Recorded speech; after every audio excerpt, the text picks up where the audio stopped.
Je suis chiropracteur au centre chiropratique Racine à Pau, rue Maréchal Joffre au centre-ville. Il y a en fait une seule école de chiropratique en France, donc c'est l'Institut franco-européen de chiropraxie. Il y a 2 campus, c'est soit à Paris, soit à Toulouse. Et moi j'ai étudié à Toulouse. Moi, je suis Léo Humbert, je suis chiropracteur et passionné par la vie, la nature et le sport en général, quoi. Pour nous, Racine Chiropratique, ça représente beaucoup. La racine, c'est la partie de la plante qui va venir puiser dans les réserves, qui va venir apporter de l'énergie à la plante. C'est la partie qu'on ne voit pas aussi, mais qui est nécessaire. Sans les racines, même si on ne les voit pas, il n'y a pas de plante. C'est aussi toutes les racines nerveuses qui vont conduire cette information vitale et qui vont faire en sorte que le corps puisse juste fonctionner. Sans racines nerveuses, il n'y a pas de vie dans le corps.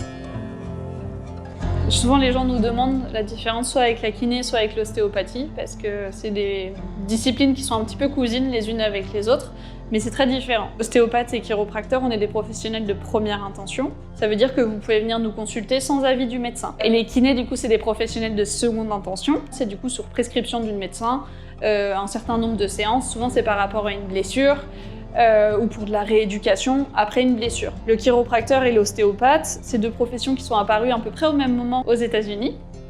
Et en fait, le père de la chiropratique disait que ce qui gouvernait le corps, c'était le système nerveux, et le père de l'ostéopathie, Steele, disait que c'était le système fluidique, viscéral, qui gouvernait le corps. Donc, on a 2 professions qui ont un impact global sur le corps, mais avec un angle de vue différent. Et ils sont complémentaires.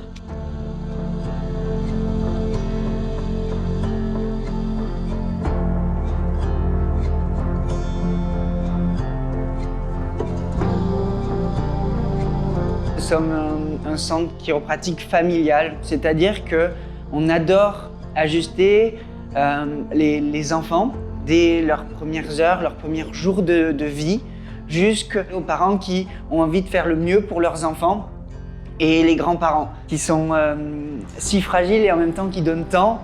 Et pour moi, c'est tellement beau de voir 1, 2 générations, voire 3 générations qui viennent se faire ajuster pour le simple fait de vouloir aller mieux, de vouloir aller bien.